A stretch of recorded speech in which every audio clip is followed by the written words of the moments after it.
हमारा के ताना।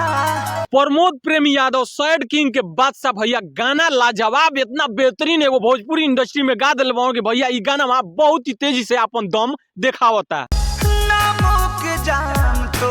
मर जाइब तो प्रमोद प्रेमी के ई गाना भैया बॉडी में ऐसा एनर्जी लावता। सैड किंग के भैया कहा जाला ना कि प्रमोद प्रेमी के कोनो गाना होखे आ लाजवाब ना होखे, ई गाना में दम बा भाई प्रमोद प्रेमी के। मर जाइब तो तू ही बोला। तो भैया जे भी प्रमोद प्रेमी के दिल से चाहत हो या जेकरा ई गाना पसंद आइलो भैया वीडियो को पूरा देखे जा आ वीडियो को लाइक आ एगो शेयर जरूर करिए जा।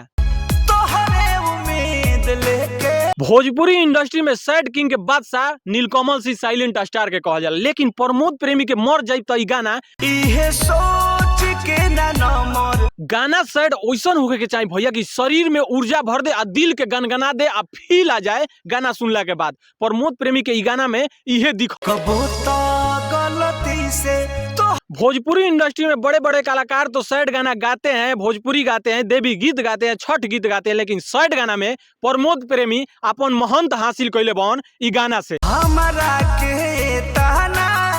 तो भैया तोहन के प्रमोद प्रेमी यादव के ई सैड वाला गाना कैसा लगल एगो छोटा सा कमेंट करके जरूर बताइए जा।